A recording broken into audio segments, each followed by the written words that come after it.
Imagine this. You wake not in the hum of a modern city, but to the hush of ancient winds moving across an untamed valley. The morning air is damp, raw, and heavy with the scent of wet earth. A pale mist curls up from the banks of the Tiber River, veiling the land in silver. Somewhere beyond the fog, wolves cry out, long, mournful howls that echo against hillsides still cloaked in oak and laurel. Their voices are wild, unsettling, alive.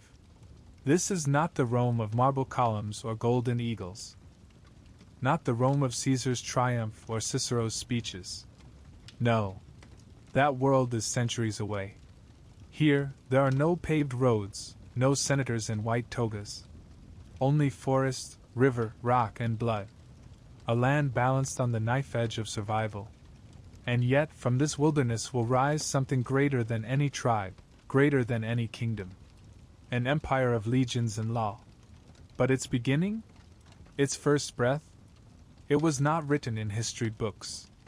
It was sung in myth. Whispers of the gods carried in the rustle of leaves, shadows of omens in the flight of birds, and the fierce love and hate of two brothers born to a destiny they did not choose. Listen closely, for Rome does not begin with truth. It begins with a story.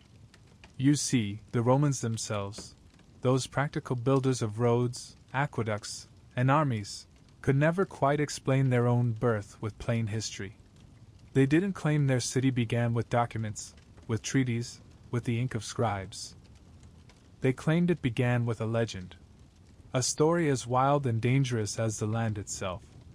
They told of a river that almost claimed two infants. A wolf that nursed them. A shepherd that raised them. And of brothers who turned love into rivalry, rivalry into blood, and blood into empire. Why did they cling to such a tale? Because it explained something deeper than facts ever could. It explained who they believed themselves to be. For Rome was not a city that pretended gentleness. From its very first breath, its myth was soaked in struggle, violence, and fate. Other peoples of the ancient world traced their lineage to noble ancestors, the Greeks to radiant gods, the Egyptians to cosmic order. But the Romans? They looked back and said, "Our first stone was laid on the body of a murdered brother." A chilling thought, isn't it? Yet for the Romans, it was perfect. It told them that greatness demanded sacrifice. That survival meant blood. That empire was not for the gentle. Imagine standing with me now on the Palatine Hill, the birthplace of this story. The ground beneath your feet is rough with wild grasses, dotted with stones smoothed by centuries of rain. From here, you can see the bend of the Tiber, its water swollen, brown, restless. It coils like a serpent through the land. At its banks, reeds bow and sway in the wind, hissing like whispers of the gods themselves. Close your eyes for a moment. Listen. The cry of a raven. The groan of the river. The far-off growl of a wolf. These are the voices that first told Rome's tale. Not marble inscriptions, not the measured words of Livy or Plutarch, but the sounds of wilderness itself. The Romans said their city began not with certainty, but with omen and wonder. And so, as we step into this legend, remember, it does not matter whether it happened exactly as told. What matters is that they believed it. Believed it so fiercely that it shaped how they built, how they fought, how they ruled. And so we begin, not with an empire, but with a woman, a young princess named Rhea Silvia. A woman cursed by her uncle, bound by the gods, and destined to give birth to twins who would carry Rome in their veins. But before we reach her story, pause with me here. At the river. The air is heavy, the water cold, the mist curling low to the ground. Somewhere in that fog, two infants will soon cry out. Somewhere in that darkness, a wolf will soon emerge. And from this strange union of human frailty and animal ferocity, a city will rise. Rome. Born not of marble, but of myth. Born not of peace, but of blood. And it begins now. The mist clings to the river still, and in its silver veil you hear not only the water but the faint sound of footsteps, human this time, not beast. Imagine a young woman walking alone at dawn, the chill of the air settling into her skin, her hands pressed against her belly as though she carries not just life but destiny itself. Her name is Rhea Silvia. Her story begins long before the cry of her children. She was born into royalty, but her crown was thorned. For she was the daughter of Numitor, a rightful king of Alba Longa, a city older than Rome, perched in the shadow of the Alban hills. Yet power is never safe, not in a world where family is both kin and rival. Numitor's own brother, Amulius, betrayed him, seized his throne, and forced Rhea Silvia into a fate designed to end her line. Do you see her now? She is no free princess in flowing robes, no innocent maiden weaving garlands in a sunny courtyard. She is a prisoner of duty. Her uncle, fearful of her bearing heirs who might one day challenge his stolen power, declared her a Vestal virgin. She was forced into the service of Vesta, goddess of the hearth, sworn to purity, chained to chastity, her womb locked by oath. But fate, the Romans would whisper, laughs at oaths. Fate bends kings and gods alike. And so, despite Amulius' precautions, Rhea Silvia conceived. Not by mortal man, but by Mars, the god of war. At least, that is how the story is told. Imagine the weight of that claim. A woman bound to virginity, claiming the father of her children was none other than the crimson-handed god whose spears dripped with conquest. Was it divine truth? Was it the desperate invention of a woman cornered, shielding herself with a god's name to survive her uncle's wrath? No one can know. But the Romans would never dismiss it. They would carry that belief, that Rome's founders were sons of Mars, into every battle, every conquest, every prayer offered before the clash of steel. Picture the scene. A dim chamber, firelight flickering against stone walls. Rhea Silvia lies restless, her hands upon her belly, whispering prayers not to Vesta but to the unseen father of her unborn children. She is afraid, of Amulius, of exposure, of death. And yet she must also feel something else, something stranger, the stirring of destiny inside her. Can you hear it? The slow, steady heartbeat of not one, but two lives. The gods had not given her a single child. They had given her twins. Twins. A doubling of promise, and a doubling of threat. In ancient myth, twins always carried an aura of the uncanny. Two beings sharing one womb, one origin, yet forever locked in comparison, in rivalry, in a mirror image dance that the world can never fully untangle. One light, one shadow. One destined to rise, one fated to fall. As her belly swelled, whispers filled the city. A virgin with child, impossible. Unless the gods themselves had intervened. Some scoffed, some trembled, but all knew this, the birth would bring danger. For Amulius, the usurper king, would not allow divine heirs to live. Imagine the tension of those nights. Rhea Silvia hiding her condition under layers of fabric, avoiding the gaze of guards and priests. The air in the temple thick with incense, smoke curling in the rafters like the eyes of the gods themselves watching. She kneels by the sacred fire, lips moving in ritual prayers, while beneath her heart, the future of Rome shifts and kicks. And then, the night comes. The fire burns low. The moon hangs pale over the Alban hills. The world holds its breath. Rhea Silvia cries out in labor, her voice muffled by stone walls, her attendants sworn to silence. Sweat beads upon her brow. The chamber smells of oil, of smoke, of blood. Hours stretch long, time itself bending around her pain, until at last the air is pierced by the sharp, trembling cry of a newborn.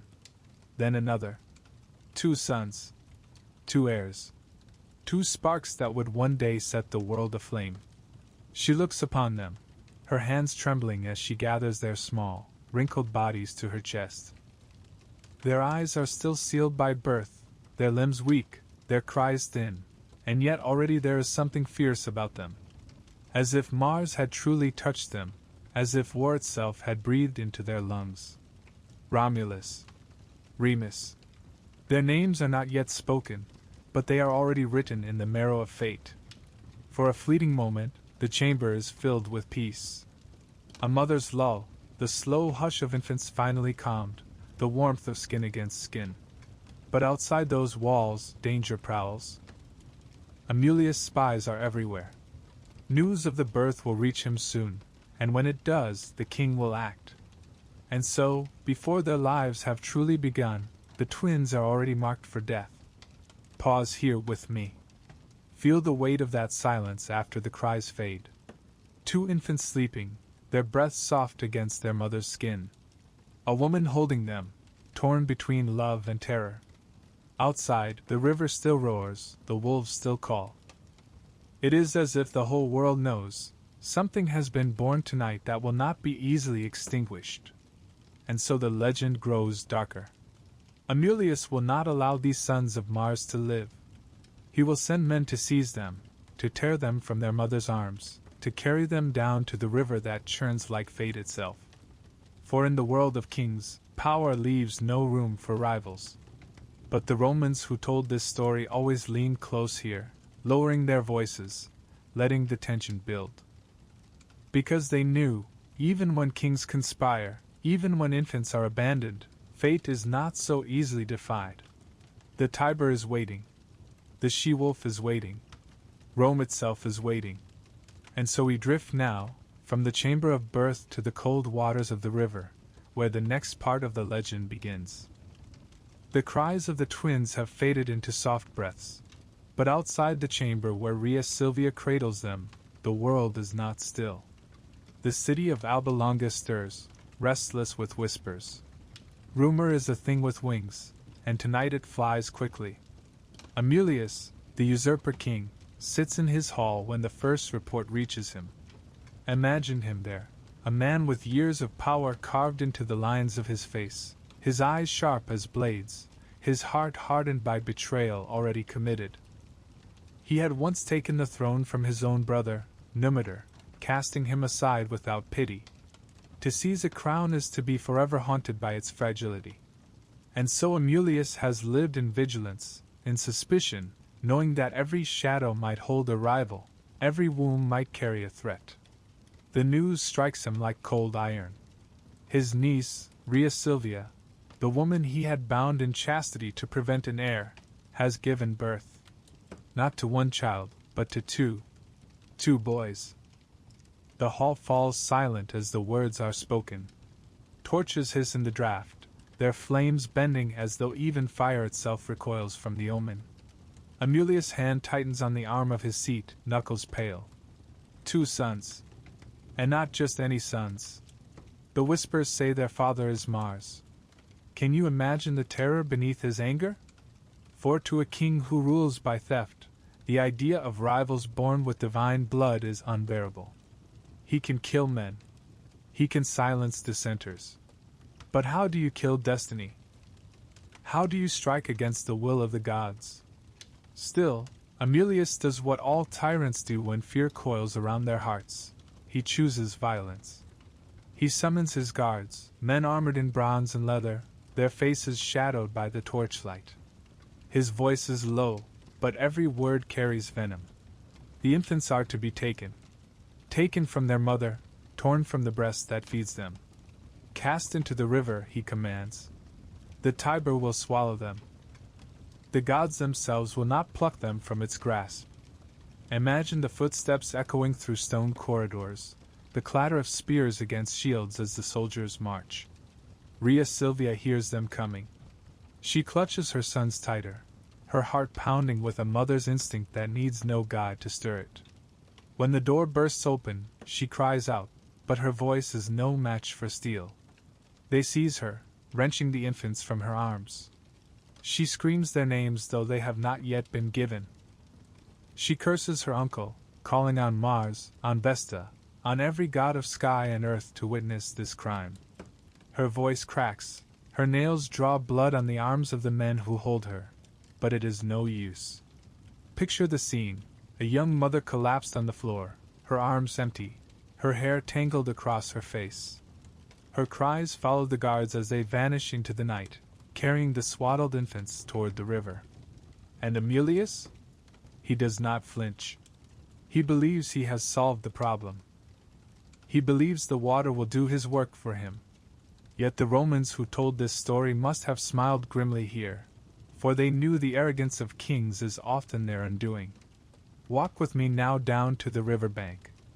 The moon has risen higher, its light breaking through the mist. The guards carry the infants in a rough wooden cradle, their faces grim. The Tiber snarls before them, swollen from spring rains, its currents swift and merciless. To drop a child into such waters is no act of chance. It is a sentence of death. The soldiers hesitate. Perhaps some of them feel the weight of what they are about to do. Perhaps they wonder if the gods will punish them. But loyalty to a tyrant can be stronger than mercy, and fear sharper than compassion.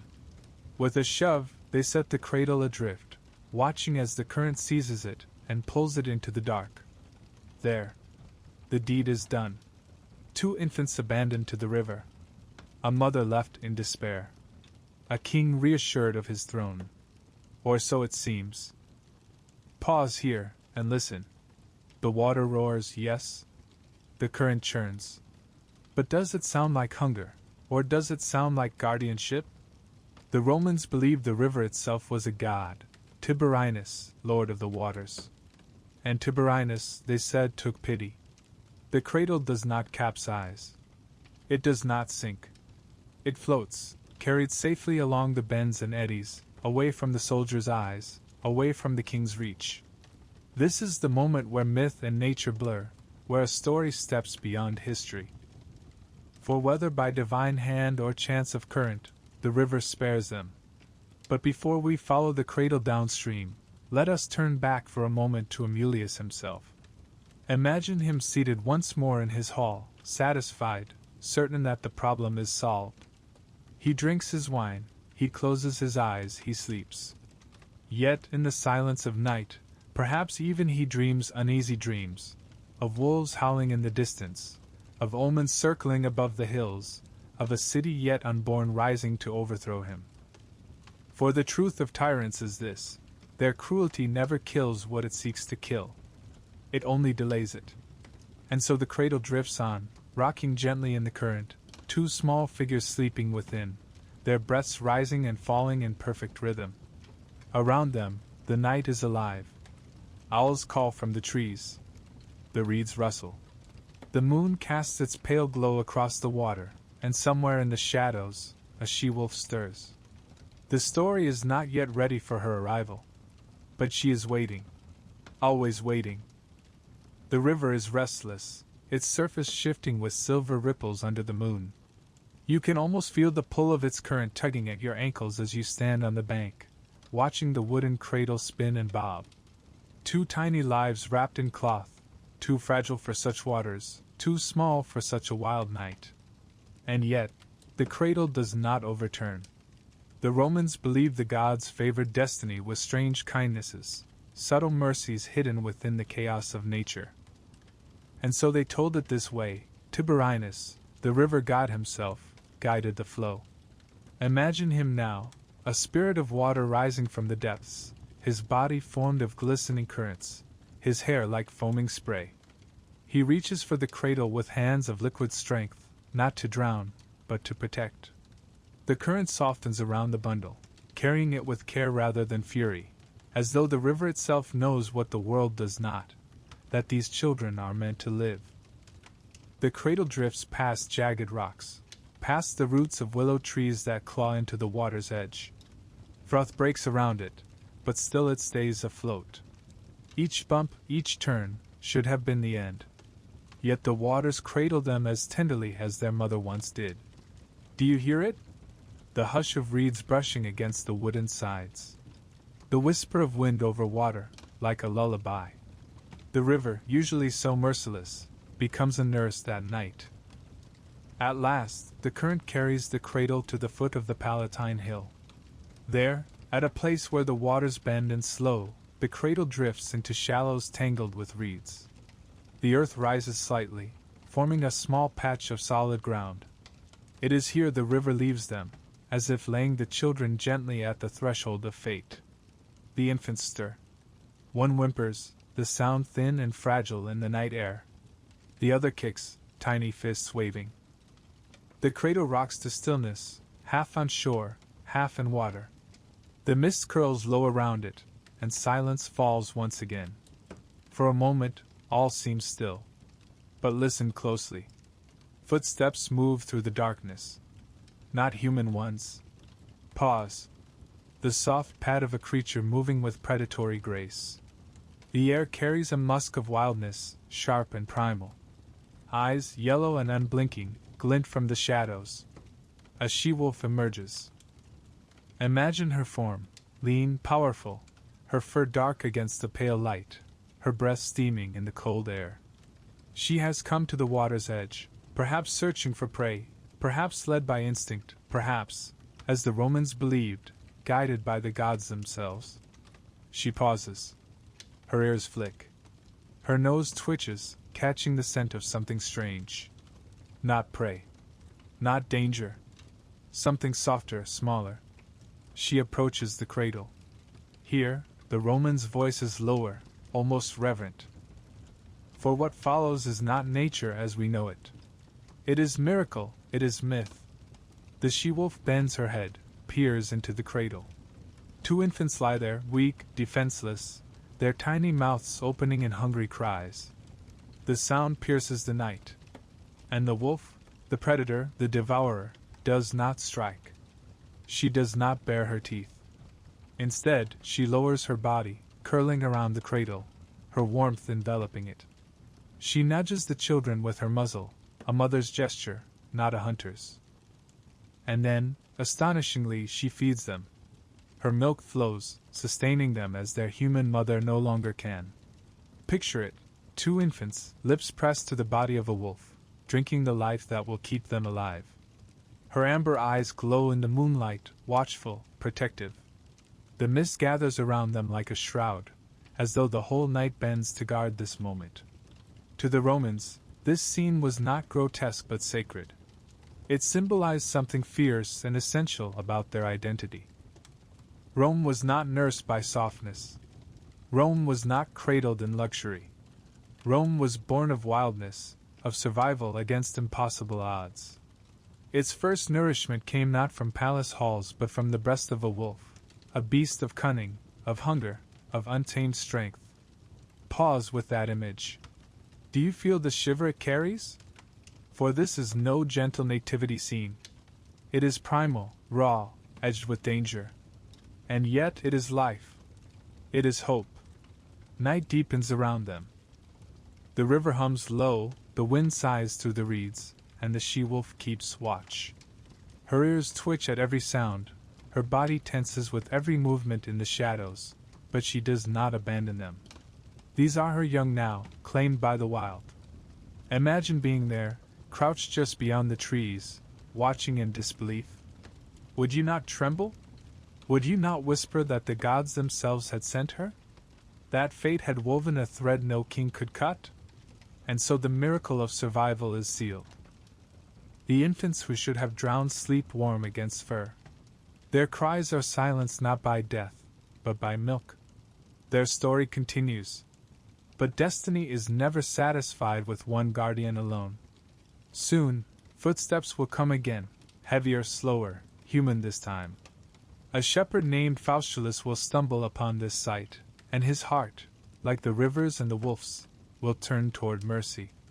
He will carry them home, raise them as his own, and give them the tools they will need to shape history. For now, though, let the scene linger. Two infants, a wolf, the hush of the Tiber. The miracle of survival etched into the night. The river has quieted, its fury spent.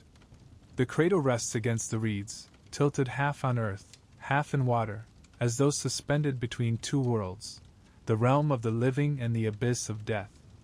And there, beneath the pale watch of the moon, the wolf keeps her vigil.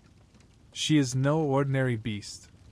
To the Romans who first whispered this story, she was sacred, touched by gods, an omen made flesh.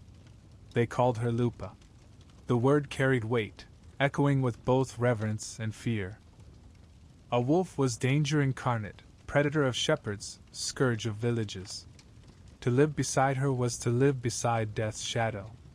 And yet here, in this moment, she becomes something else entirely, a mother. Imagine her more closely. Her body lean but strong, ribs faintly visible beneath her fur, not because she is weak, but because life in the wilderness is hard. Hunger is her constant companion.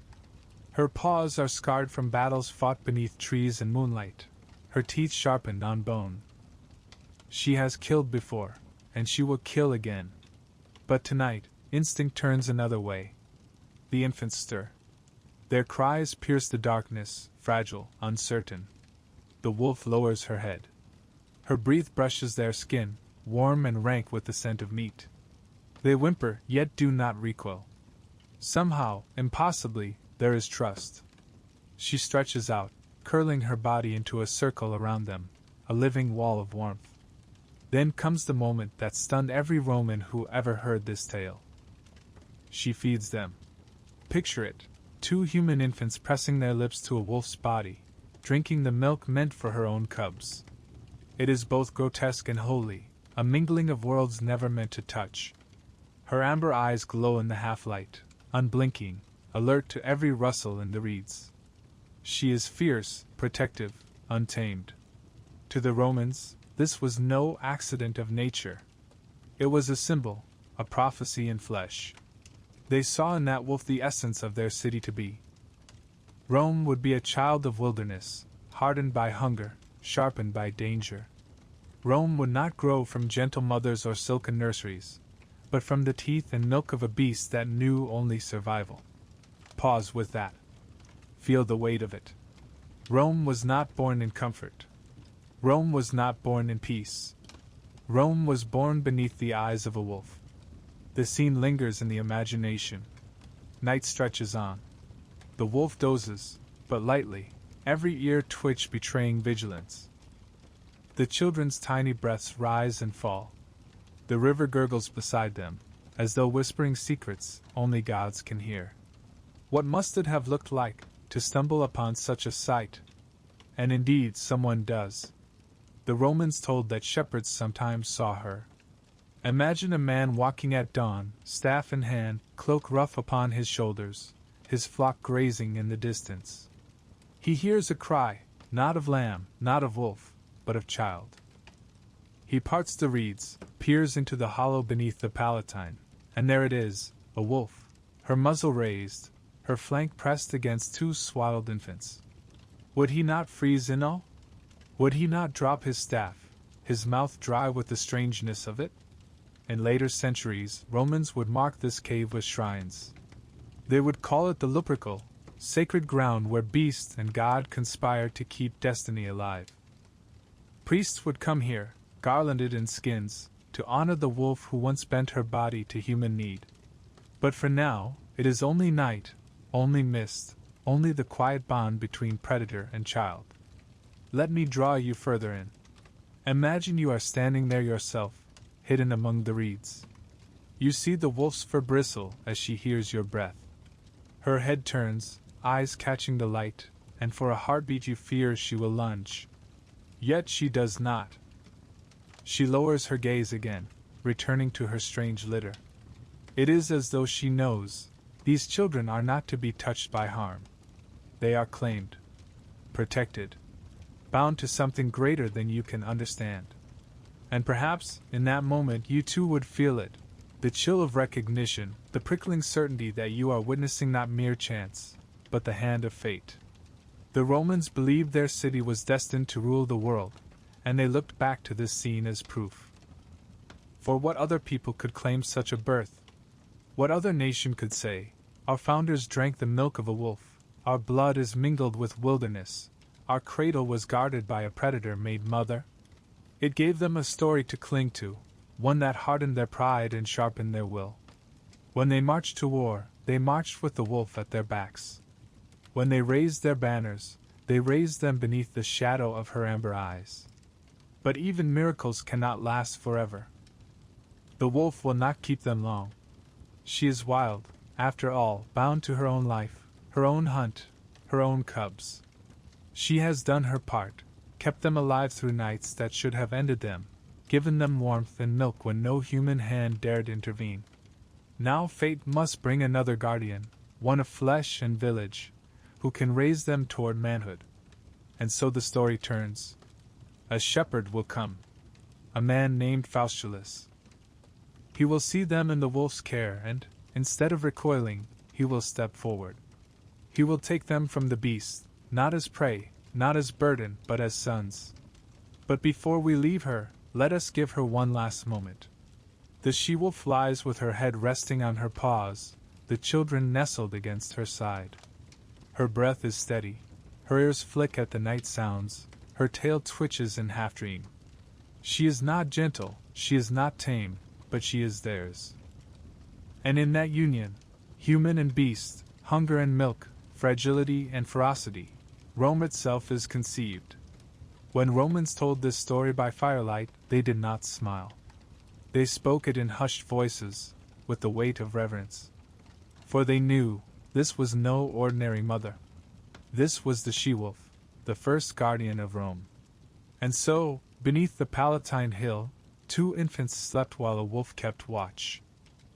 The river flowed on, the mist curled, and the city to be lay silent, unborn, yet already alive in the cries of children and the growl of a beast that chose, against all odds, to protect them. Soon, a shepherd's footsteps will approach. Soon, a new chapter of survival will begin. But for this night, it is enough. Enough to know that death was denied, that life was fed, that fate itself bent low in the shape of a wolf. The she-wolf mother. Rome's first protector. Rome's first symbol. And still, if you stand quietly on the Palatine at night, some say you can hear her, the soft pad of paws in the grass, the low growl in the shadows, the watchful presence that has never left the city she once nursed. The mist is lifting. Dawn leans over the horizon, spilling pale fire into the valley of the Tiber. The cries of the twins have softened into the steady rhythm of sleep, their tiny bodies curled against the warmth of fur. The she-wolf lies still, her breath rising in slow clouds, amber eyes half closed yet always alert. And then, the sound of footsteps. Not the soft pad of paws, but the crunch of human boots on damp soil.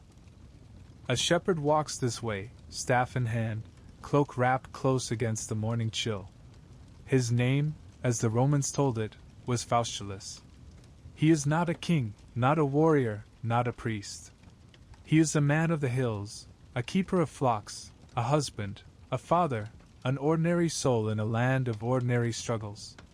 His world is one of grazing sheep, barking dogs, smoke from the hearth, the endless rhythm of day and night. But today, fate has set a trap for his eyes. Picture him pausing at the edge of the reeds. His flock stirs behind him, bells clinking softly. He hears something, not bleating, not wolf howl, but the muffled whimper of human infants. He frowns, steps closer, parts the reeds with the crook of his staff. And there it is. A cradle half submerged, reeds bending around it like guardians. 2 children nestled in swaddling cloth. And beside them, the wolf. Faustulus freezes. Every instinct tells him to back away. Wolves are no friend to shepherds. They steal lambs, they kill dogs, they prowl the hills with hungry eyes. Many a shepherd has cursed them, many a night fire has been fed by the story of a wolf raid. And yet this one does not snarl, does not spring. She lifts her head, her gaze fixed upon him, and in her eyes he sees not rage but something stranger. A warning, yes, but also a permission. What does a man think in such a moment? Perhaps he wonders if the gods are mocking him. Perhaps he trembles, fearing that to intervene is to step into a story too great for him. And yet, he cannot walk away. The sight burns itself into his heart, the wolf curled as mother, the children pressing their faces into her side. Slowly, cautiously, Faustulus steps forward. He speaks in the low tones a shepherd uses with nervous sheep. The wolf's ears twitch. For a heartbeat, The air is tight with danger. And then, as if recognizing her part is done, she rises. She circles once around the cradle, nose brushing each child as if marking them with scent one last time. Then she slips into the reeds, silent as mist, gone as though she had never been. And Faustulus is left alone with the children. He kneels. The wood of the cradle is damp beneath his hand. The twins stir, mewling faintly. Their eyes are still closed against the light, their fists opening and closing as though grasping at the air itself. He lifts one, then the other. They are warm from the wolf's body, their skin soft, their cries sharp and demanding. He holds them against his chest, and something stirs in him, not fear now, but wonder. What is he to do? Abandon them? Hand them to the king's men, knowing Amulius would destroy them? No. Faustulus is a man of the hills, but he knows cruelty when he sees it, and he knows mercy when it is demanded. So he makes his choice. He will take them home. Imagine the walk back. His staff in one hand, 2 infants bundled against his chest, his cloak wrapped around them all. The path winds up the slope, sheep scattering before him, the sun climbing higher. The air smells of damp grass, of smoke drifting from distant huts, of earth freshly warmed. Behind him, the Tiber roars on, carrying secrets downstream. Before him lies a life forever altered. At the edge of the village, smoke rises from hearth fires, dogs bark at his approach, and goats clatter on stones. His hut stands simple, made of wood and thatch, its door hanging crooked. Inside, a woman tends a fire. Her name, tradition says, was Larentia. She looks up as Faustulus enters, her brow furrowed at the sight of him carrying something so carefully. He sets the bundle down, unwraps it, and 2 faces are revealed, red, wrinkled, tiny yet alive. She gasps, her hands flying to her mouth. But when she looks into their faces, her fear softens into something else. The Romans say Larentia had no children of her own, or that she had lost them.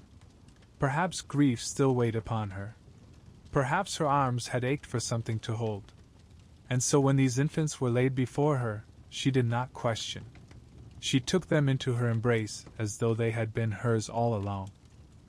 The hut fills with new sounds, the cries of infants, the shushing whispers of a woman rocking them, the crackle of fire, the low murmur of Faustulus recounting what he had seen by the river. She listens, her eyes wide, her lips pressed tight, and at last she nods. The gods have touched these children, she says. That is clear. But touched for good or for ill? Only time will tell. Days become weeks. The children thrive. They drink goat's milk, they sleep swaddled in wool, they are carried on Acca's hip as she tends the fire, set in baskets as Faustulus watches his flock. Their cries become louder, their fists stronger, their eyes brighter. They grow not as fragile heirs of kings, but as sons of shepherds, barefoot, rough-clothed, kissed by sun and wind. And always, always, there is the story of how they were found. The wolf is spoken of in whispers around the hearth. Faustulus does not boast, for who would believe such a thing? Yet he and his wife know. They saw. They felt. And so, when the boys wake crying in the night, when sickness threatens, when storms batter the roof, they remind themselves, these children are not ordinary. Fate guards them. The Romans, when they told this tale, lingered on this detail. For it mattered to them that their founders were not raised in palaces, not pampered with jewels or silks, but by shepherds in huts of wood and mud. They were children of the earth, of the flocks, of the hills. Their roots were humble, their lives carved by labor. And yet, their veins carried divine fire. Look around that hut now, in your mind. See the tools scattered on the floor, a half-mended net, a clay jug, a dog curled by the hearth. Smell the smoke of oak wood, the sour tang of curdled milk, the damp wool drying by the fire. It is no grand chamber. And yet, in this space, Rome is being raised. 2 infants, rescued by a river, nursed by a wolf, sheltered by a shepherd. Human hands now hold what the gods once guarded. And outside, the hills roll on, the flocks graze, the river flows. But something has shifted. Something new stirs beneath the sky. For in this hut of straw and smoke, the story of Rome has found its first human guardians. The hut of Faustulus stands at the edge of the pasture land, its smoke curling into the sky like a quiet signal to the gods. Inside, the fire burns low, warming clay pots and wooden bowls, drying wool cloaks damp from morning dew. And within this space, humble, rough, alive, the twins pass their first years. At first they are just children, indistinguishable from any other shepherd's sons. They crawl across dirt floors, tugging at rush mats, reaching for the tails of dogs, squealing when goats bleat too close. They babble nonsense that slowly, clumsily, shapes itself into words. They cry at night when the wind howls through the cracks, and they are soothed by Acca's arms, her lullabies soft and cracked with age. But even then, there is something in them. A strength, a fire, a sharpness of will. When other children stumble on the hillside, Romulus and Remus rise again without tears. When others shy from the bark of dogs, they laugh, chasing the beasts with sticks. Their games are rough, their shouts fierce, their eyes bright with a kind of defiance that seems too large for their small bodies. Imagine the fields where they grow. Rolling hills dotted with sheep, the air filled with the constant music of bells. The smell of grass crushed underfoot, of dung and smoke and wool. The Tiber glitters in the distance, always present, as if keeping watch over the children it once carried. Hawks wheel in the sky, their cries slicing the air. And in the underbrush at the edges of the pasture, the shadows of wolves still linger. The twins learn the work of shepherds. They carry small staffs, first only toys, then tools in earnest.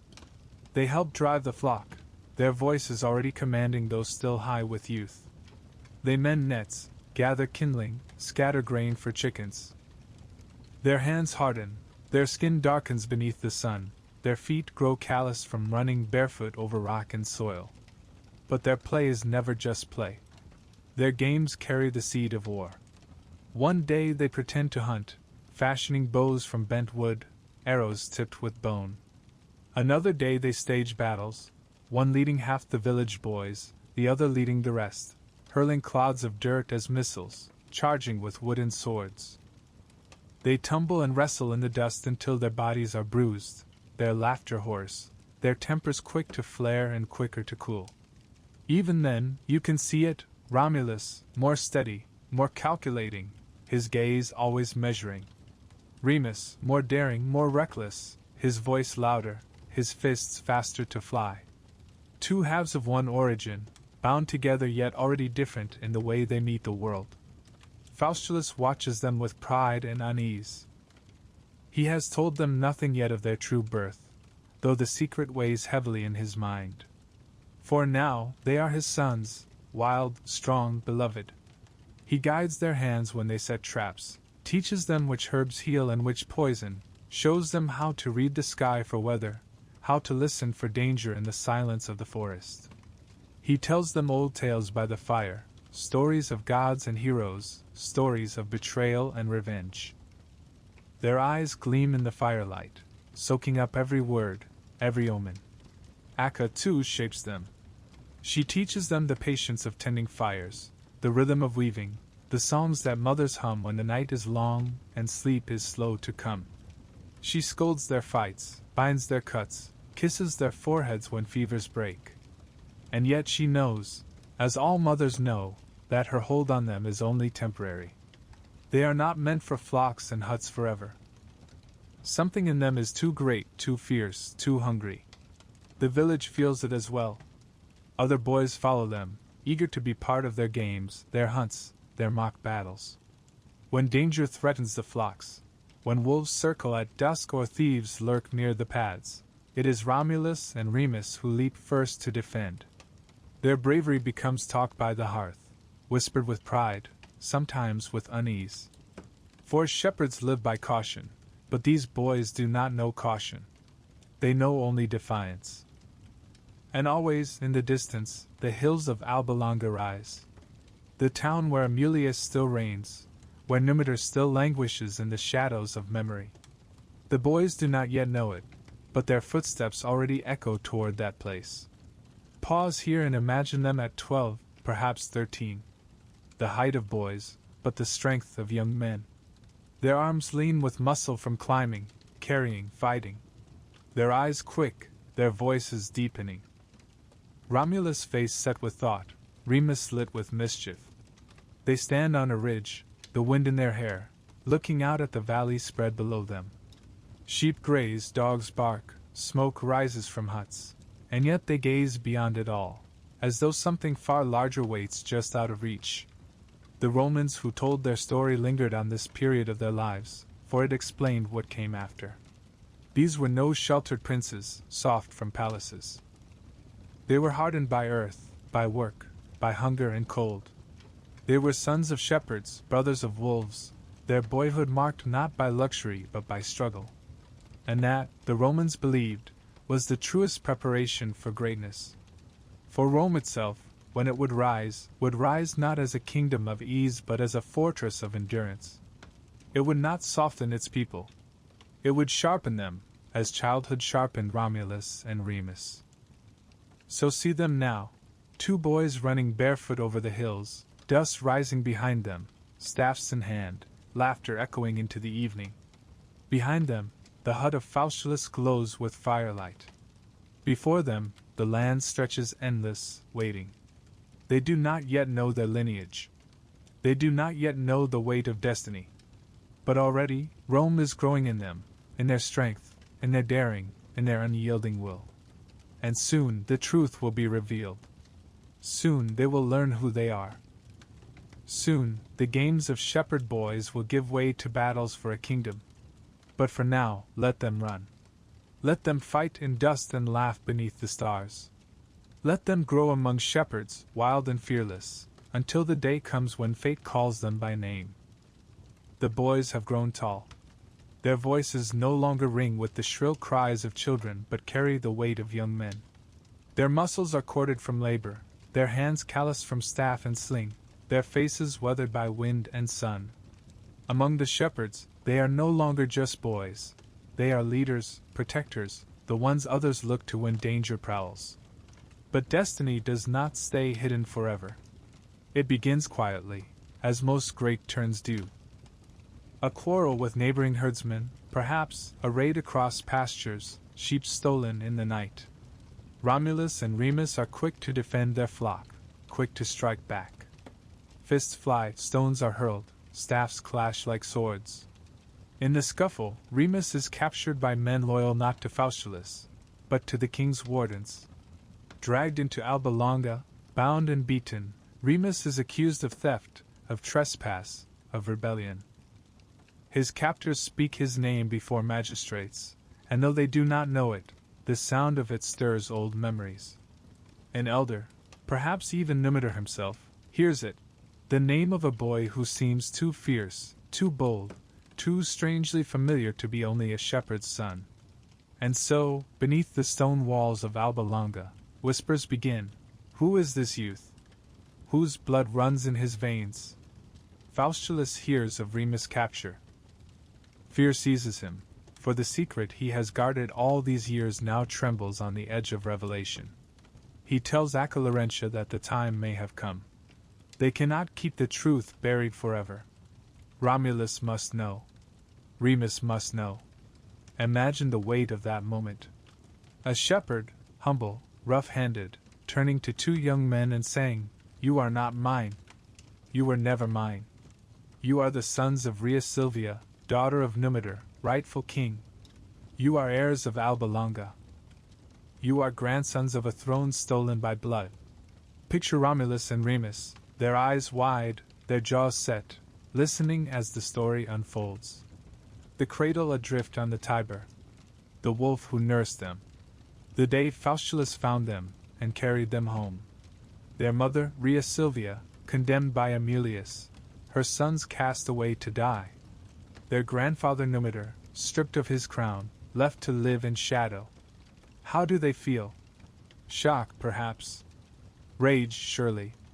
But also recognition. For somewhere deep in them, they have always known they were not ordinary. Always felt the fire in their blood, the hunger in their hearts. Now the truth gives shape to what instinct already told them. They are born for more than flocks and fields. The revelation spreads like sparks through dry grass. Romulus and Remus are not shepherds alone. They are princes. Heirs. Sons of Mars, if the old tale is to be believed. The villagers murmur, the herdsmen whisper, even the dogs seem to lift their heads with new awareness. Something larger has stepped into their lives. Romulus, ever the steady one, does not let the truth overwhelm him. He listens, nods, calculates. He feels the weight of what must be done. Remus, fiery as always, flares with anger. He curses Amulius aloud, vowing vengeance, fists clenched, eyes blazing.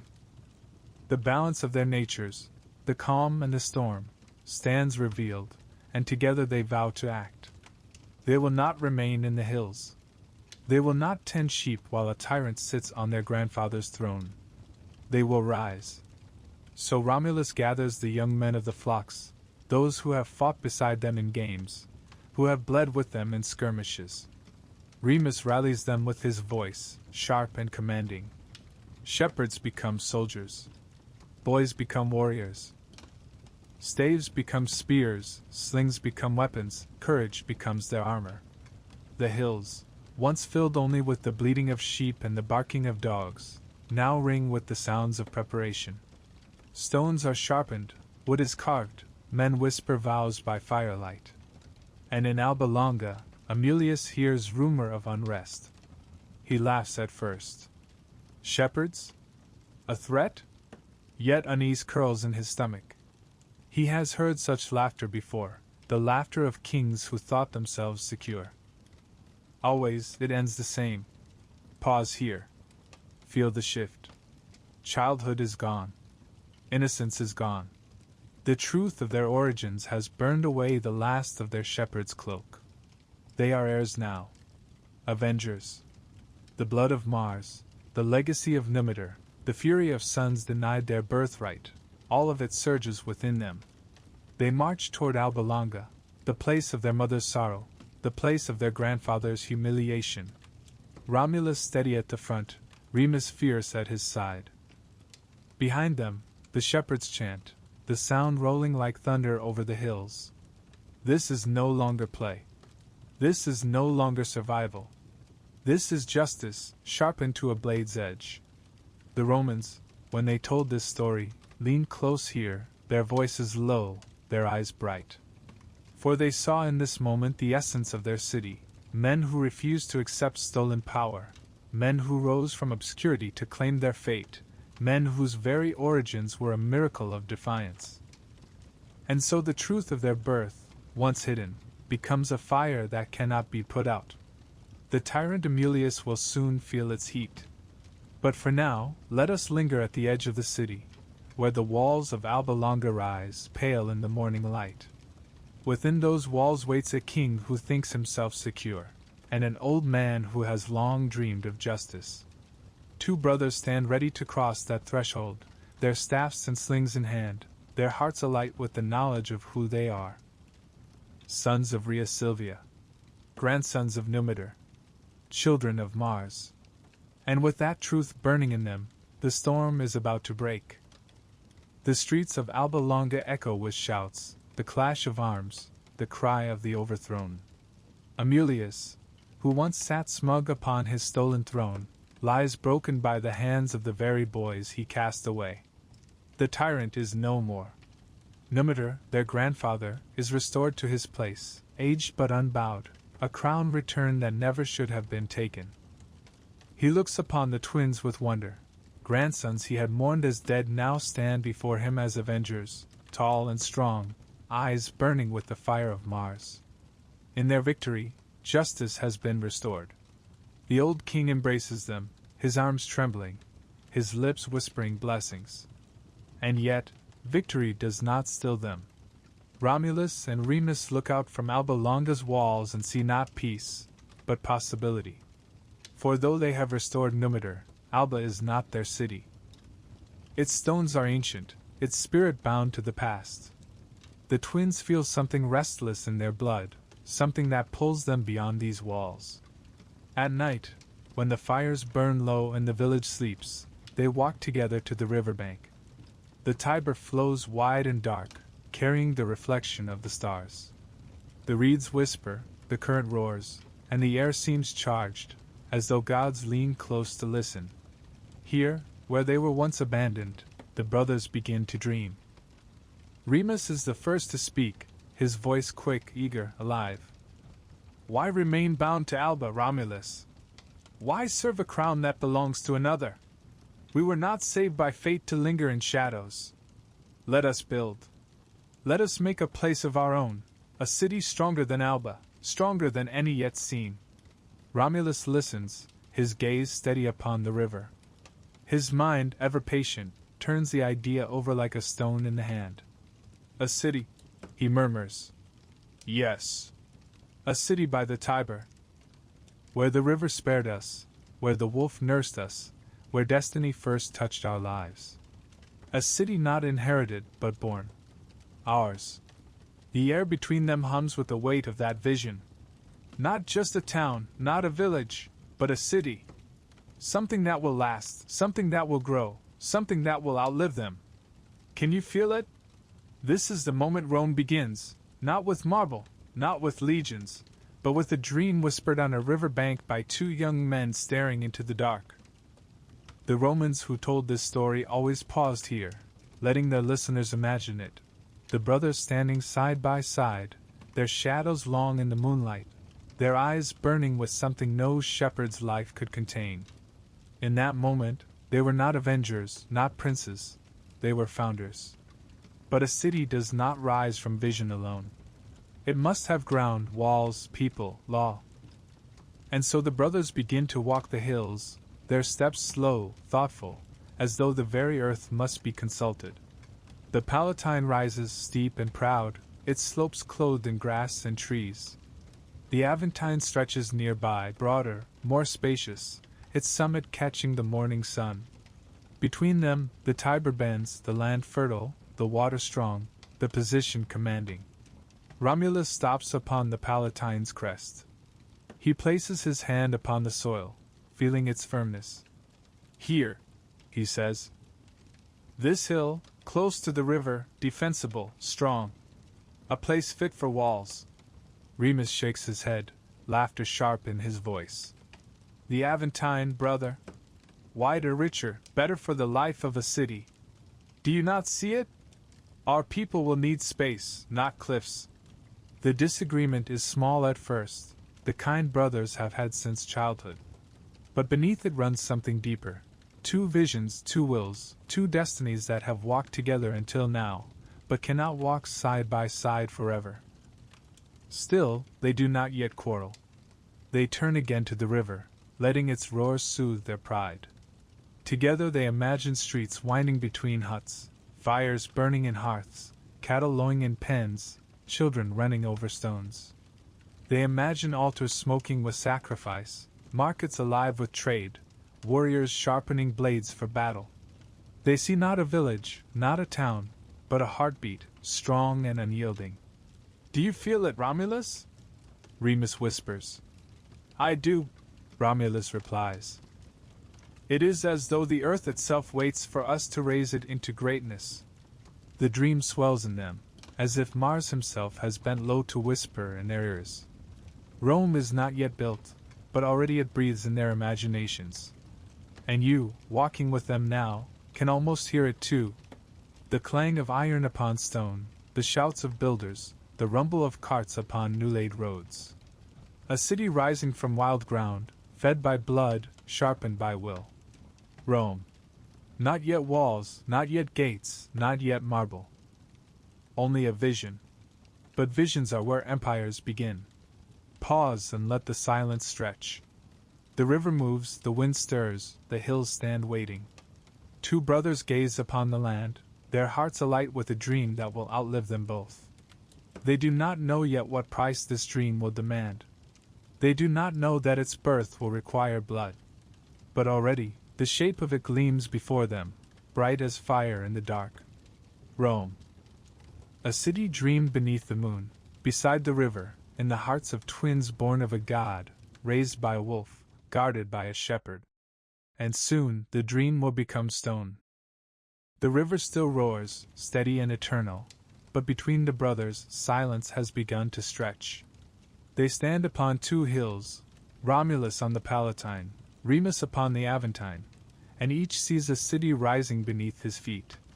At first, it is a brotherly jest, a playful dispute. They laugh as they call across the valley, teasing each other's choice. Romulus cups his hands and shouts, "Too low, Remus! That hill is broad, yes, but weak. It spreads like a beast lying on its belly. My Palatine is compact, steep, a fortress ready to defy the world." Remus shouts back, his laughter ringing like a challenge. "And what use is a fortress without people to fill it? Cities grow not by cliffs, Romulus, but by breadth. The Aventine will breathe. Yours will choke." Their laughter lingers, but beneath it lies something sharp. For in their eyes, this is not just a matter of stones and soil. It is a matter of destiny. Each feels the weight of fate pressing on him, whispering, "You are the founder. You are the first king." And so the jest sours into quarrel. Imagine them walking the slopes, each tracing the lines of a city that does not yet exist. Romulus paces the Palatine's crown, marking where walls might rise, where gates might stand, where hearths might burn. He gestures with his hands, his voice low but sure, describing a city small at first, but strong, secure, a heart that will beat steadily and expand. Remus does the same upon the Aventine, his arms wide as he imagines avenues spreading, markets bustling, a people flourishing in open space. His voice carries pride, conviction, the certainty that his vision is the one the gods themselves would favor. The villagers watch, puzzled, uneasy. They murmur among themselves, "Why quarrel when the land is wide enough for both? Why argue when the Tiber runs for miles?" But Romulus and Remus do not hear. For them, this is not about land alone.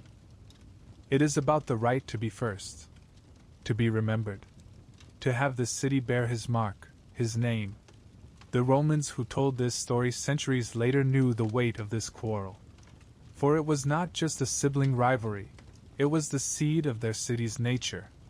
Rome, they said, was born of conflict, sharpened by rivalry, destined to rise through struggle. Even its founders could not agree without clashing. The brothers, unable to settle their dispute, turned to the gods. This was the Roman way. When human voices fail, let the heavens speak. They decide to seek augury, the reading of omens through the flight of birds. Picture the scene. At dawn, the brothers climb their chosen hills. Romulus upon the Palatine, Remus upon the Aventine. The air is cool, heavy with dew, the sky paling from black to gray to rose. They take their stations, each with eyes lifted to the heavens, each heart pounding with the weight of divine judgment. The villagers gather below, silent, watching. The gods will decide, they whisper. Let Mars, let Jupiter, let fate itself choose between them. Romulus fixes his gaze skyward. He waits. His mind is steady, his breath controlled. His patience is the patience of a hunter, of a builder who lays stone upon stone. Remus, by contrast, shifts with energy. His eyes dart, his hands clench, his heart eager for a sign. He is the fire, the restless spirit, the one who cannot abide delay. And then, the first omen. 6 birds sweep across the sky above the Aventine, their wings dark against the dawn. Remus leaps up, shouting, "Do you see? 6! The gods have spoken for me!" His followers cheer, their voices rising like a tide. But Romulus does not flinch. He waits. He believes. Moments pass. The air is tense. And then, 12 birds appear above the Palatine, circling wide, their wings flashing gold in the early sun. Romulus raises his arms. 12! He cries. Twice the number, twice the favor! The gods have chosen me! Confusion erupts. Each claims victory. Remus, furious, insists that the first sign is the truest, that the gods gave him priority. Romulus argues that number, not speed, shows favor, and that the greater flock marks his destiny. Their followers argue, shouting across the valley, fists raised, words sharpened like blades. What was meant to settle peace only fans rivalry. And in that moment you can feel it, the dream of a shared city is slipping. What was once laughter, then quarrel, then augury, now becomes something harder, more dangerous. Pride sharpens into anger. Anger sharpens into challenge. The Romans, telling this tale, would pause here, their listeners leaning close. For this is the hinge of the story, the place where brotherhood begins to unravel. A city is about to be born, yes, but only through strife. Romulus descends from the Palatine, his jaw set, his eyes cold. Remus storms down the Aventine, his fists clenched. They meet in the valley, their voices harsh, their words unyielding. "The city is mine," says Romulus. "The city is mine," says Remus. And between them, silence falls, a silence heavy with the knowledge that this quarrel will not be solved with words. Above, the birds wheel and vanish into the sky. Their omen has been given. The gods have spoken, but their voices, as always, are shrouded in mystery. The hills wait. The river waits. The city waits. And between two brothers, destiny sharpens like a blade. The hills hold their silence. The echo of shouts has faded, swallowed by the wind, leaving only the whisper of reeds by the Tiber and the low murmur of voices in the crowd below. Two brothers stand divided, each with a sign in his hand, each with a claim on destiny. On the Aventine, Remus still bristles with triumph. His voice is raw from shouting, but his conviction is iron. First, he insists. First I saw them, 6 birds, swift and clear against the dawn. What meaning is there in numbers if not in the gods' timing? What worth is a dozen birds if the gods had already spoken before? His followers nod, muttering agreement, their eyes gleaming with pride for their chosen champion. On the Palatine, Romulus remains calm, his face carved in stone. 12 birds, he says, steady and unyielding. 12, not 6. The gods do not speak in haste, but in fullness. They gave me not only a sign, but a greater one. Number matters. Magnitude matters. And mine is greater. His companions, quieter but no less resolute, nod in agreement. 2 truths. 2 omens. 2 hills. The villagers murmur. Some favor Remus, bold and brash, whose fire ignites their hearts. Others favor Romulus, steady and commanding, whose calm inspires their trust. Already, factions form, invisible lines drawn in the dust, cracks spidering through the crowd. And in the sky above, the birds have gone. Their wings carry them beyond sight, leaving only the quarrel behind. The gods, having spoken, withdraw, silent as always, leaving mortals to tear meaning from their silence. Imagine the tension of that day. The air thick with heat, the weight of unspoken words pressing on every chest. Each glance carries suspicion, each word an edge. Brothers who once laughed side by side now glare with narrowed eyes. It is not only pride. It is the knowledge that only one can be first. A city cannot be founded twice. Its name cannot bear 2 masters. Memory will not split its crown. The story of its birth will belong to one. And so the omen that was meant to unite them does the opposite. It divides. Romulus returns to the Palatine. He climbs its slope, each step heavy with determination. He does not shout, does not curse. He only plans. He kneels upon the earth, tracing lines with his staff, marking where walls will rise, where gates will open, where the city will breathe. His hands, steady and sure, draw the shape of Rome in the dust. Remus watches from the Aventine, fury burning in his chest. He sees his brother staking claim, carving the dream into soil as if it were already his. His laughter is bitter now, sharp as broken stone. "So you build, Romulus?" he calls across the valley. "Build your little wall, then. Build it as high as you dare. I will leap it with ease." And here, the first mockery is cast. Not yet fatal, but sharp, poisonous. Remus' words strike like spears. The crowd murmurs, some laughing, some uneasy, for they sense the laughter masks a wound too deep to heal. The Romans, telling this story centuries later, knew how to linger here.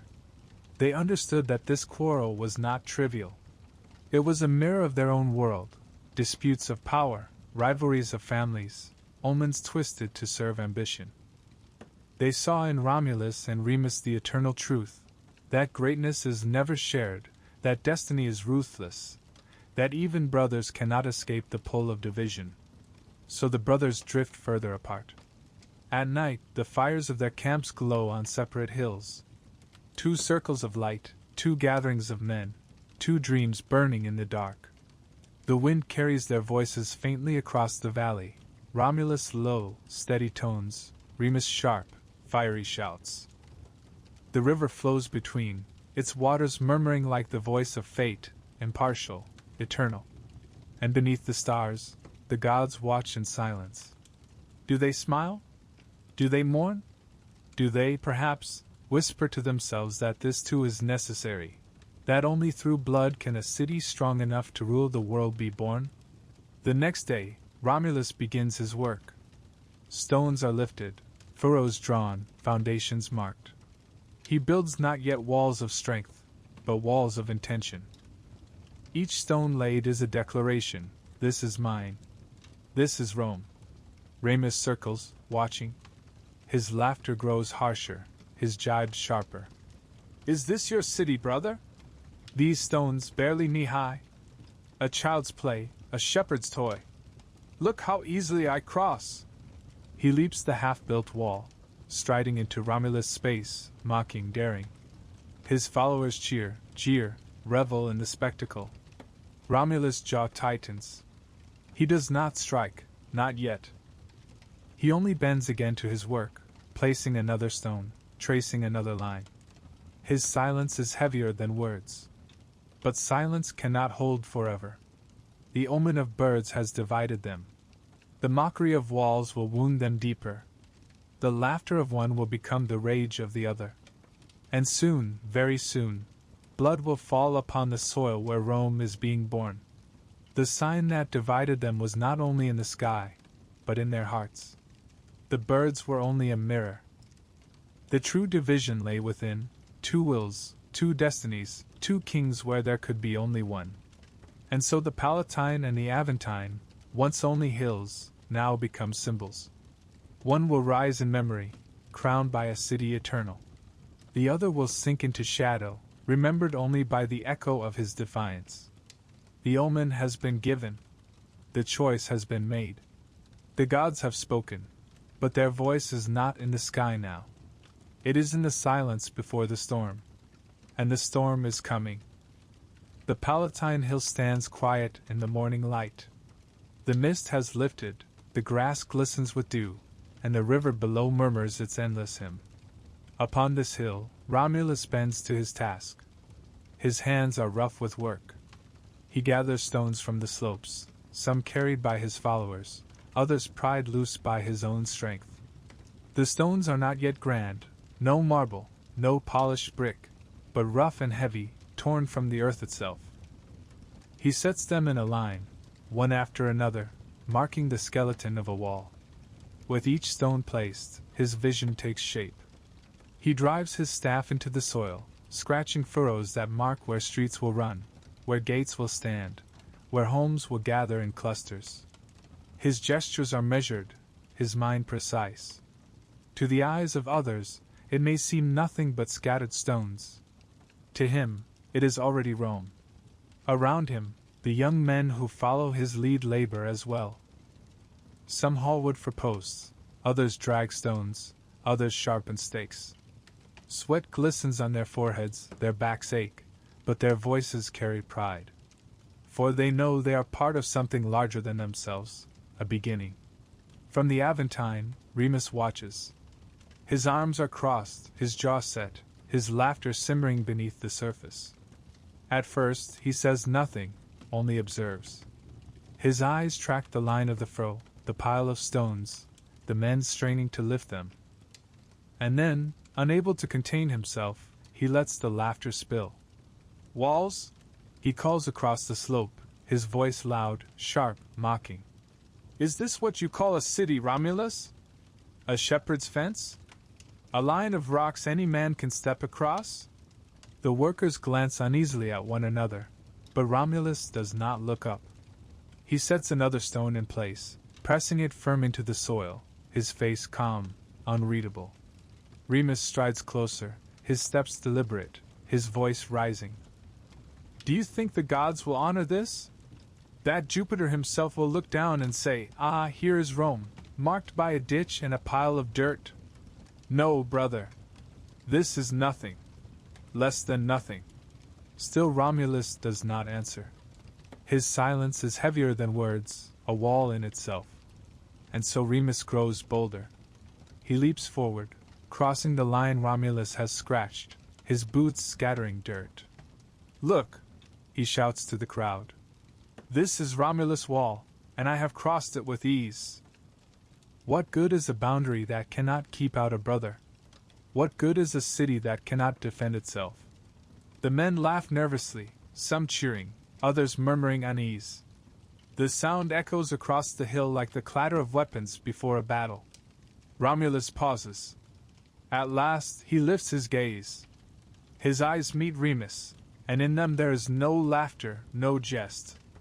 Only fire. He does not speak, not yet. He turns instead back to his work, lifting another stone, setting it into place, his movements deliberate, controlled. The silence cuts sharper than anger. But Remus will not stop. Again and again, he leaps the low wall, mocking each time. "Here is your Rome, brother! See how easily I invade it! See how weak your walls are!" Each leap is not only mockery, but a wound, a test, a dare. The Romans who told this tale centuries later shivered here, for they knew what was coming. They knew the wall was more than stone. It was pride, destiny, sovereignty itself. To cross it was not only insult, it was challenge. And challenge, among Romans, could only end in blood. Still, for now, Romulus holds. He builds. Stone after stone, furrow after furrow, shaping a boundary the earth itself seems to acknowledge.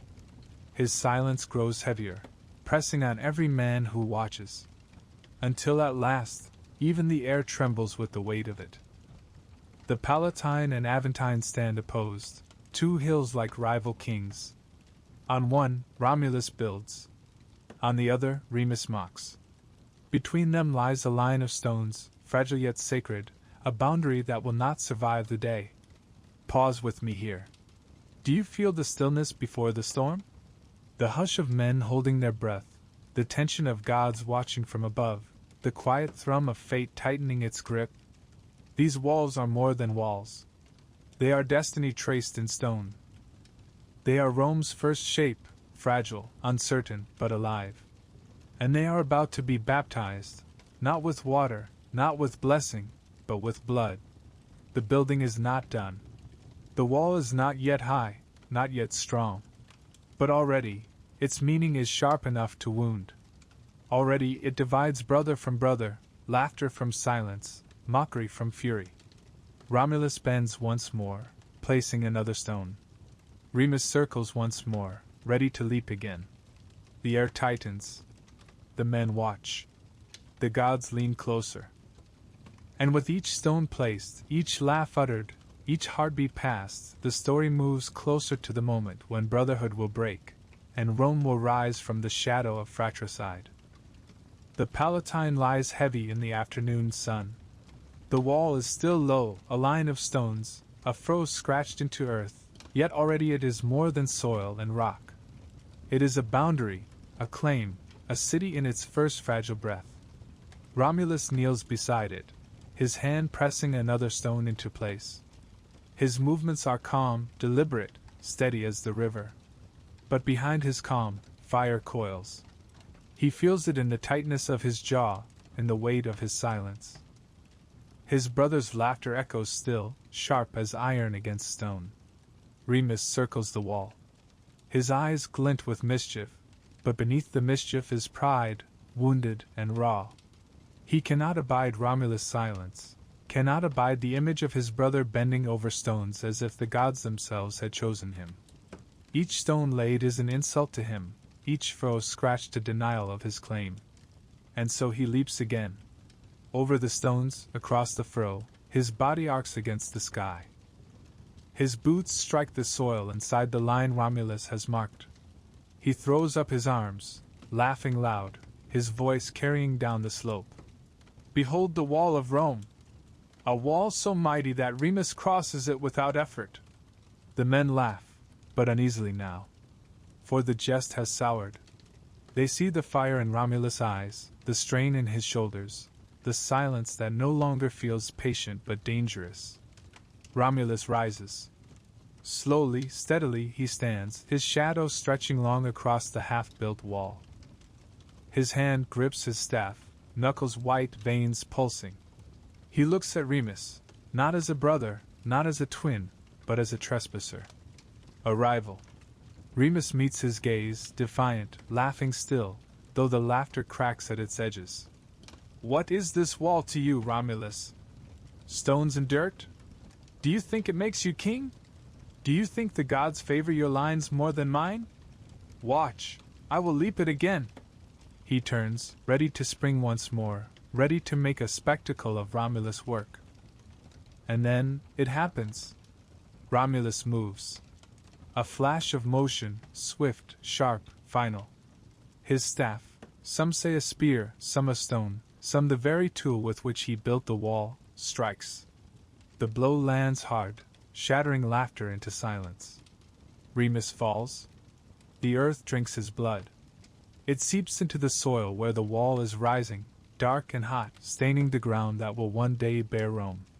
His body crumples, his breath shudders, his eyes widen in shock.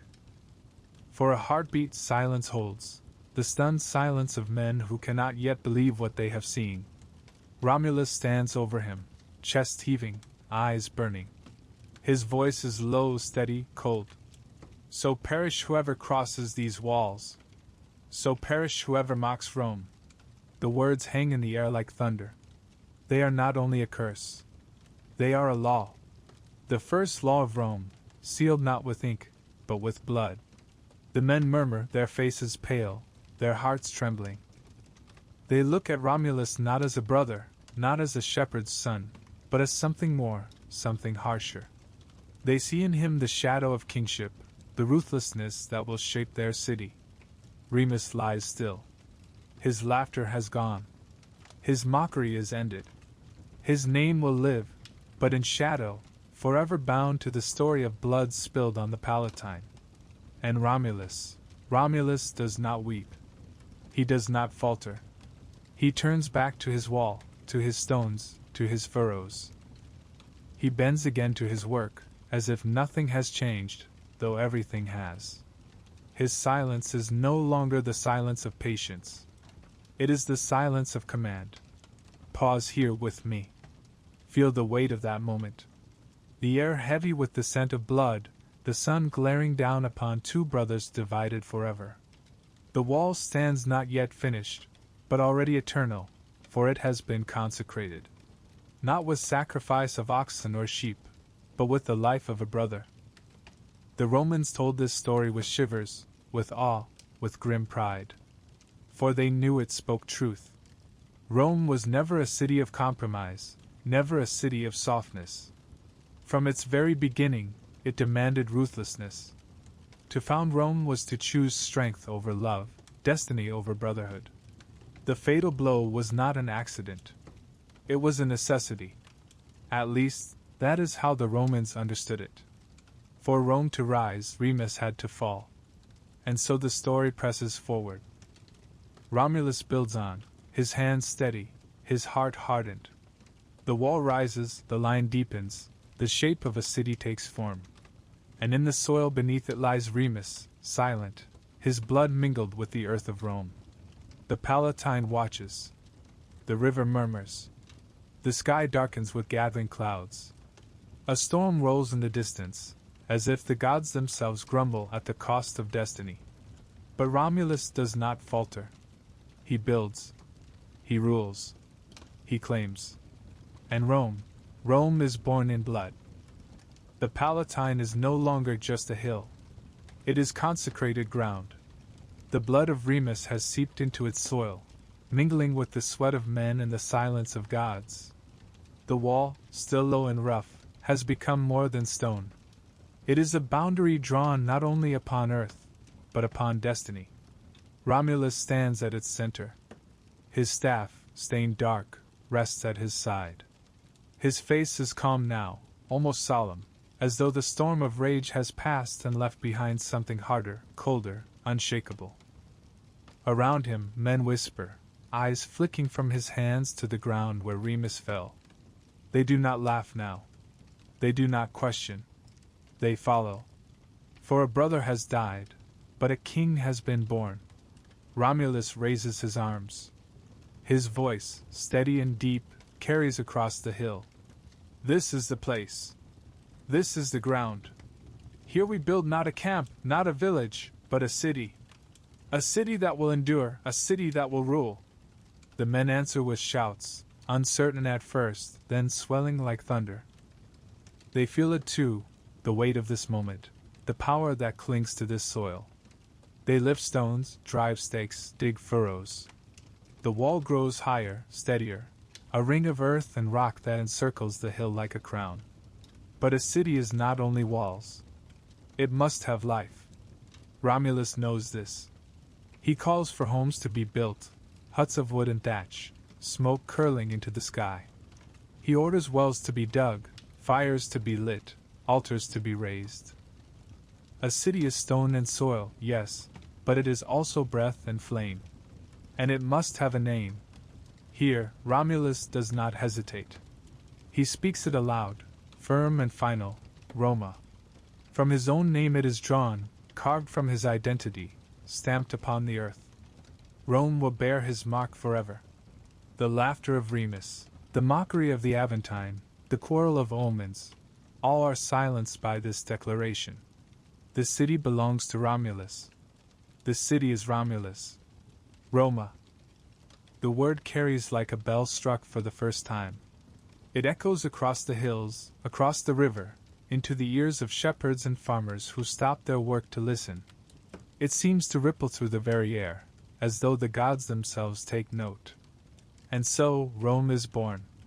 It is not yet marble, not yet empire, not yet the mistress of the world. It is huts of wood, walls of earth, fires flickering in the dusk. Its people are rough men, shepherds and wanderers, fugitives and followers, bound not by blood but by choice. Yet already, there is something in the air, a sharpness, a hunger, a promise. Romulus, standing at the heart of his new city, feels it in his bones. This is no ordinary settlement. This is the beginning of something greater than any man, greater even than any king. He speaks again, declaring laws, setting rights, marking boundaries. He consecrates the furrow with sacrifice, calling on Jupiter, Mars, and Vesta to witness. Smoke rises from altars, blood drips from slaughtered beasts, chants roll over the hill. The gods are invited, summoned, bound to this place. Every stone laid, every word spoken, every drop of blood spilled presses Rome deeper into being. The city begins not only in earth, but in memory, in ritual, in the fierce belief that it is destined. The Romans who told this story centuries later loved to dwell here, for this was their genesis. They could see their temples, their forums, their legions, all foreshadowed in this small cluster of huts. They could feel their empire stretching across seas and continents, and trace it all back to this one hill, one wall, one man who stood alone and named his city. Pause and imagine it with me. The Palatine at dusk. The wall, rough but rising. Smoke drifting from fires. Men's voices calling, hammers striking, children laughing in the distance. The smell of burning wood, of fresh cut earth, of sacrifice on the altar. A city newborn, fragile but fierce. And at its center, Romulus. No longer a shepherd, no longer only a son of Rhea Silvia, no longer just a twin. He is king, the first king of Rome. He does not smile. He does not revel. His face is grave, as though he knows already the weight of what he has done. His brother lies in the earth, his hands are stained, his heart bears the mark of violence. But he also knows this: greatness demands a price. And he has paid it. Rome is his. The people gather, kneeling, hailing him as ruler. The chants rise, Romulus, Romulus, Romulus. The sound fills the night, echoing against the hills, rolling down to the river. And in that echo, the city seems to take breath for the first time. The wolf is gone, the shepherd is old, the tyrant is dead, the brother is buried. But the city lives. Rome. And though the walls are low, though the huts are few, though the fires are small, in the silence that follows the chants you can almost hear it, the heartbeat of empire, steady, relentless, eternal. The fires of the new city still smolder. Huts rise, walls climb, men move about with purpose, their voices ringing with pride at what they build. Yet beneath it all, another silence lingers, the silence of a grave not far from the Palatine wall. Remus lies there. No tomb of marble, no carved epitaph, only earth hastily piled, stones roughly placed, the mark of a body laid in haste. His blood has already seeped deep, mingling with soil, binding him to the ground his brother claimed. The people whisper. They speak of Romulus, king and founder, but in hushed tones they also speak of the twin who fell. For how can one celebrate Rome's birth without remembering that it was paid for by fratricide? The Romans themselves never shied from this shadow. They told the story again and again, not as embarrassment but as truth, harsh, grim, instructive. They knew what it meant. Rome's greatness would never be gentle. Its foundation was blood. Its first law was death. Imagine standing by that grave at night, the city behind you glowing with fires, the air sharp with smoke and sacrifice. You hear laughter and work within the walls, the rhythm of a newborn people. And yet you also hear the quiet wind stirring over the mound, carrying whispers of the brother who will never walk those streets. The contrast is unbearable, and yet it is precisely the truth Rome carried forward. Romulus did not hide it. He spoke the words himself, so perish whoever crosses these walls. It was not just a warning to Remus. It was a law written into the bones of the city. To violate Rome's boundaries was to invite death, even for a brother. Especially for a brother. The symbolism was clear to Romans. Their city would survive because it was ruthless. It would endure because it would never place love above strength, never let kinship weaken law, never allow pity to soften its edge. The wall was sacred. The boundary was absolute. The city was greater than family. And so, Rome became the child not only of a wolf, but of a murder. This truth seeped into their culture, their politics, their wars. They carried it with them like a hidden scar, a reminder of who they were. When senators drew daggers against Caesar centuries later, they whispered of Rome's founding, of Remus' death, of the price that must be paid to preserve the city. When legions slaughtered enemies without mercy, when consuls demanded sacrifice, when emperors crushed rivals, all of it echoed back to this: the city is worth more than blood. Pause here. Consider what it means to be a people who begin their story not with harmony, but with fratricide. Not with peace, but with violence. What kind of empire could such a beginning shape? The Romans themselves saw it clearly. It shaped one destined to conquer, to endure, to harden itself against weakness. They even saw in Romulus act a kind of grim justice. Remus had mocked the wall, had leapt it in scorn. To the Roman mind, that was sacrilege. The wall was sacred, the city holy. To mock it was to spit in the face of destiny. And so Romulus' blow was not only anger, it was the hand of fate enforcing law. But for all that, the wound never healed. When Romans told this story by firelight, when poets wrote it in verse, when historians inscribed it on scrolls, there was always a pause, always a shadow. For even they could not escape the truth. Their city was born not only from triumph, but from loss. Romulus stood as king, yes, but he stood alone. And perhaps that too was part of Rome's nature. Loneliness. Ruthlessness. The willingness to sacrifice even what was closest, dearest, most beloved, if it meant the city would survive. Picture Romulus at night, walking the line of his wall, his hand brushing the stones, his gaze steady but his face unreadable. Behind him, the city glows with firelight. Before him, the shadow of his brother's grave lies dark. Does he feel regret? Or only certainty? Does he hear his brother's laughter echo still, mocking him from beyond? Or does he silence it, telling himself again and again, so perish whoever crosses these walls? The Romans never agreed. Some said he wept, secretly, in the dark. Others said he felt no sorrow, only pride. But either way, the act defined him, and through him, defined Rome.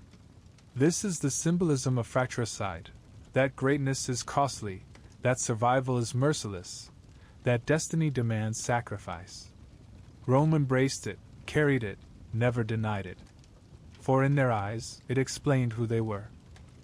Even centuries later, when emperors ruled from palaces of marble, when aqueducts stretched across valleys and legions marched across the world, they still looked back to this story, still told it to their children, still whispered it in temples. For they knew, Rome was not marble first, nor law, nor empire. Rome was blood on the Palatine. Rome was a brother striking down a brother. And in that shadow, they found their strength. The fires of the Palatine still glow. The wall rises, huts cluster, altars smoke. Romulus stands as king, alone but unyielding. Around him, the people whisper his name, build his city, follow his command. Yet even as he lives, the story of his beginning already belongs to myth. For Rome was not founded only in stone. It was founded in story. Generations would come and go, and each would tell the tale again. Fathers would whisper it to sons by the hearth, soldiers would recall it around campfires, poets would etch it into verses, historians into scrolls.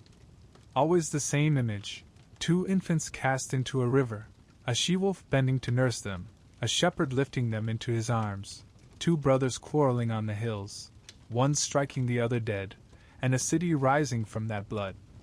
And the Romans believed it so fiercely that it became more than myth. It became identity. They did not care that no stone tablets recorded it, that no witness swore it before magistrates. They cared that it spoke truth of a different kind, the truth of who they thought they were. Children of Mars. Children of wilderness. Children of violence. Think of it, an empire that stretched from Britain to Syria, from the deserts of Africa to the forests of Germania, all of it bound by laws, by roads, by legions. And yet, when asked who they were, the Romans pointed not to history but to legend. To a wolf and a wall. To two brothers and a murder. Why? Because legend lasts where fact decays. Because the story carried the essence of Rome better than any record could. It said, we are ruthless. We are chosen. We are destined. We survive. Even when the empire fell, when the marble cracked and the legions were no more, the story endured. Barbarian kings ruled from Rome's ruins, monks wrote by candlelight in shattered halls, yet still the tale of Romulus and Remus was told. The she-wolf, carved in bronze, still stood. The name still whispered. The myth outlived the empire. And here is the strange truth, it outlives even now. We stand in a world Rome could not imagine, yet still we speak of it. Still we whisper of twins and wolves, still we picture the Palatine, still we hear the cry of infants by the river. The story has carried itself across centuries, across languages, across cultures, a river of memory that never dries. What does it mean for us? Perhaps that legend is stronger than empire. Stone crumbles, law fades, armies dissolve, but story endures. Close your eyes and return once more with me to the beginning. The Tiber flows, swollen and dark. A cradle drifts upon its waters. A wolf emerges from the shadows, her amber eyes glowing. Two infants cry, and she bends to them, not with teeth but with mercy. That is where Rome began. Not with marble, not with kingship, not with empire, with survival, with hunger, with miracle. And then, years later, two brothers stand upon two hills. The air is sharp, the sky wide, the gods silent. They quarrel, they clash, one strikes the other, and the earth drinks his blood. That too is where Rome began, in rivalry, in pride, in sacrifice. Between those two images, wolf and wall, milk and blood, lies the whole essence of Rome. Tenderness and ferocity, miracle and murder, destiny and destruction, all bound together in one story. And perhaps that is why it endures. Because it is not neat. It is not gentle. It is as wild and contradictory as life itself. The Romans knew this. They embraced it. They looked back upon the death of Remus and did not flinch. They said, "This is who we are. A people who choose destiny over brotherhood, survival over softness, empire over peace." And so, the legend outlived them. Now, as we stand centuries later, we can still feel it. Walk the Palatine Hill in Rome today, and you can almost hear the river murmuring below, almost see the wolf in the shadows, almost hear the laughter of Remus and the silence of Romulus below. The stones may be ruins, the empire long gone, but the story breathes still. It will always breathe. For Rome was not only a city of earth, it was a city of myth. And myths do not die. So let the fires fade, let the night settle. Rome has been born, Rome has ruled, Rome has fallen, but Rome's beginning remains, forever etched into memory, forever whispered across time. Two brothers. A river. A wolf. A wall. A murder. A city. And so, as the night deepens and silence spreads, may these echoes of the past guide you gently into dreams, where the river still flows and the wolf still watches, and the legend of Rome endures beyond empire, beyond ruin, beyond time itself.